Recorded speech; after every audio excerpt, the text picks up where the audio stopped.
To watch all our videos, click subscribe, click on the bell icon and click all. Now navigate to the settings of your mobile phone. Go to apps and notifications. Notifications. YouTube, and make sure all the options on the right are turned on.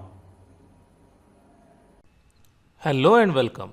In this lesson, we will learn about will have been. Now, will have been is rarely used in English. Okay? Rarely used in English. And so in Kannada. We generally do not use the form of will have been in Kannada. Okay?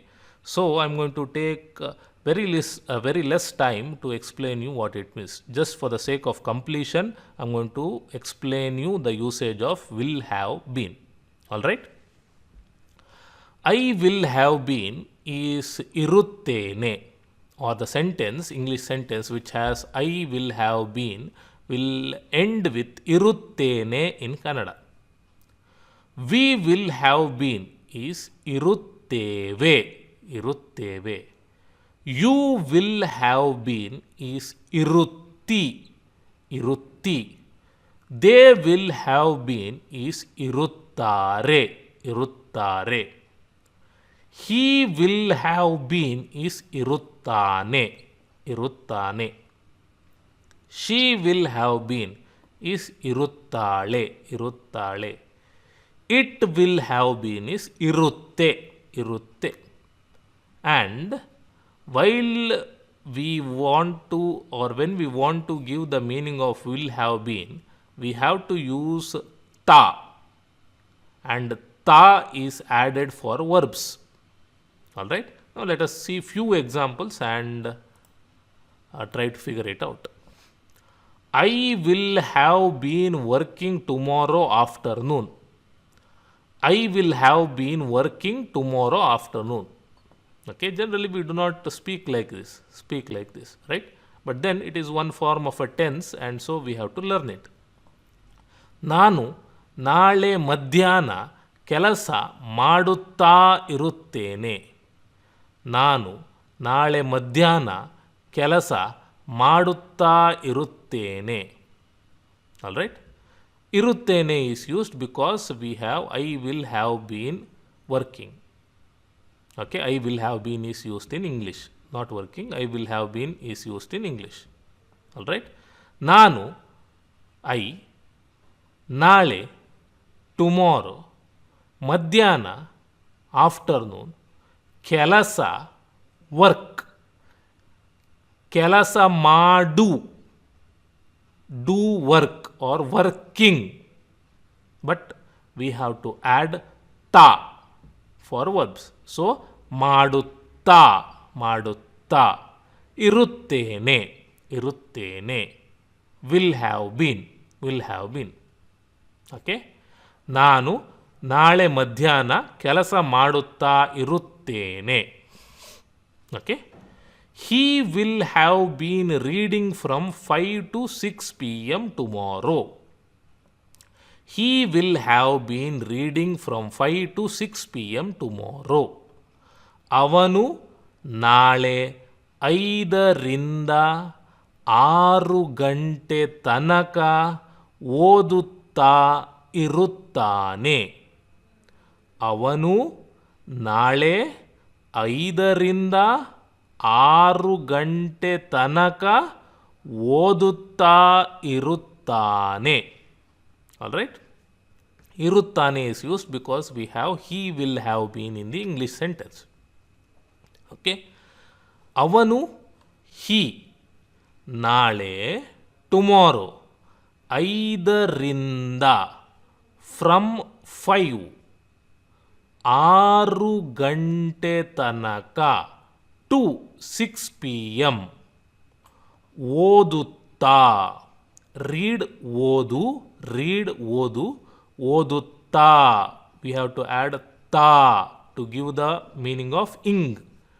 ಓದುತ್ತಾ ಇರುತ್ತಾನೆ. ಇರುತ್ತಾನೆ. ಇರುತ್ತಾನೆ. All right. She will have been swimming for 4 hours. She will have been swimming for 4 hours. ಅವಳು 4 ಗಂಟೆಗಳ ಕಾಲ ಈಜುತ್ತಾ ಇರುತ್ತಾಳೆ.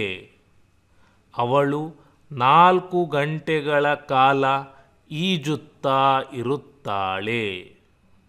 ಇರುತ್ತಾಳೆ is used because we have she will have been in English sentence. ಅವಳು she, this is Kannada number 4, 4 ಗಂಟೆಗಳ ಕಾಲ for 4 hours, 4 ಗಂಟೆಗಳ ಕಾಲ ಈಜುತ್ತಾ, ಈಜು swim, swimming, ಈಜುತ್ತಾ, we have to add ತಾ, ಇರುತ್ತಾಳೆ. All right. Now, if you see the Kannada sentences, we have learnt about this previously. Now you have to guess which lesson it is, okay, because will have been and one more format is same, the one that we have studied in some of the previous videos. So you try to figure out which form it is. All right. Now, for negating, you have to end the sentence with iruvudilla, but then you have to add ta for the verb, just like you have done in the previous slides. All right, previous sentences. For example, I will not have been working tomorrow afternoon. I will not have been working tomorrow afternoon.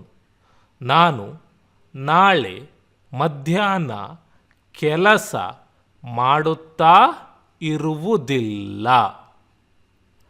ನಾನು ನಾಳೆ ಮಧ್ಯಾಹ್ನ ಕೆಲಸ ಮಾಡುತ್ತಾ ಇರುವುದಿಲ್ಲ.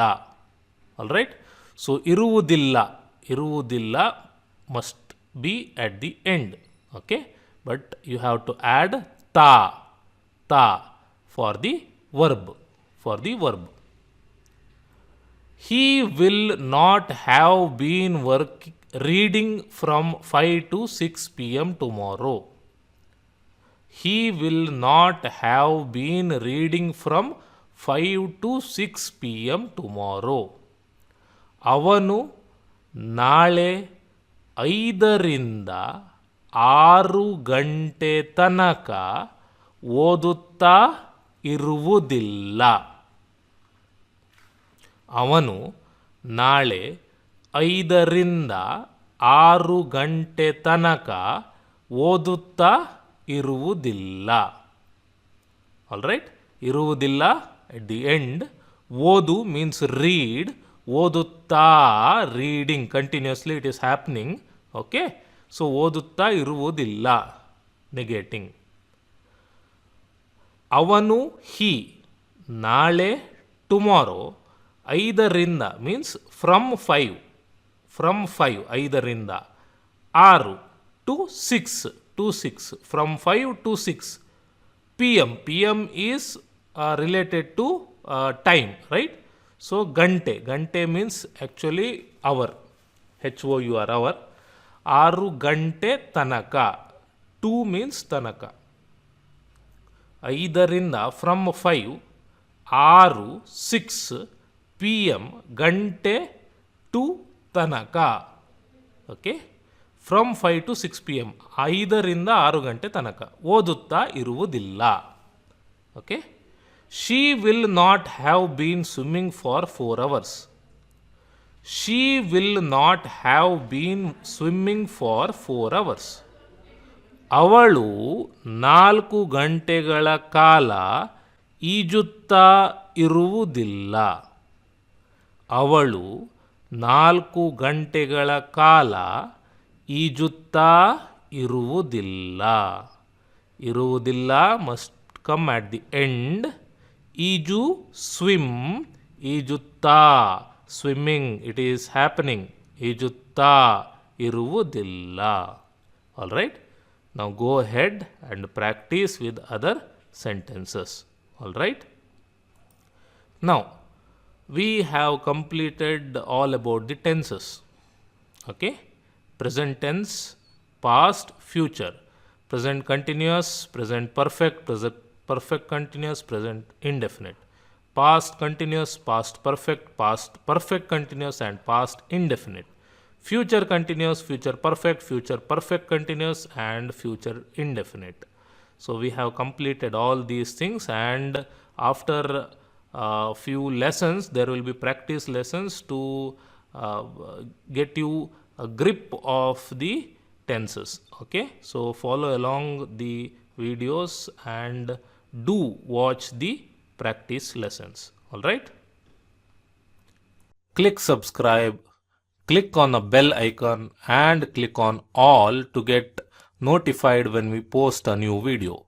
If you want to watch more videos, click on the channel and click on playlists and follow any playlist that you want.